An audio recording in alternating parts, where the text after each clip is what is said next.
點解個新老師可以有信心教 Sweety？ 點解有信心教 STEM 呢？其實最主要嘅原因就係呢個平台已經將好多嘅資源咧放咗上去。萬志雲博士咧其實提倡緊 Sweety 嘅方法咧，係希望讓老師好容易輕鬆去學習，所以基本上老師可以按照佢嘅校程而決定究竟佢要教幾多個部分嘅。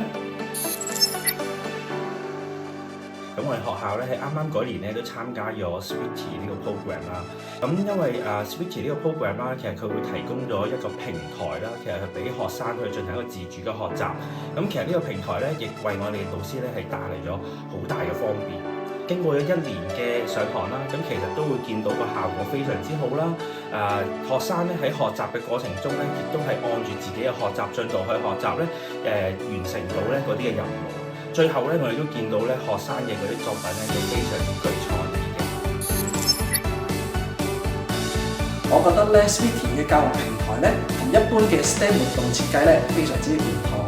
佢哋係根據咗小學科學科裏邊嘅框架17項嘅建議工程嘅項目咧去設計嘅，而且咧佢哋都有一個好完善嘅系統咧去做一個嘅評測，讓老師係更加了解到同學嘅嗰個進度，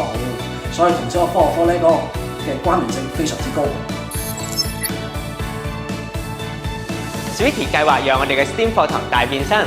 透過 Sweety 嘅框架，學生從發現問題、打造原型、反思鞏固、改進創新，甚至乎課堂延伸都更加有系統。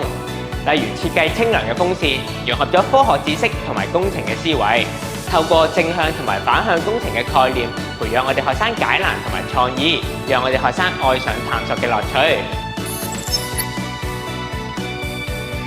Sweety 課程融入工程設計以及 problem-based learning， 引導學生從情景問題定義到原型測試，讓學生可以學習到工程技術嘅知識之外，更加可以提升學生創意思維、解難同埋溝通協作嘅能力。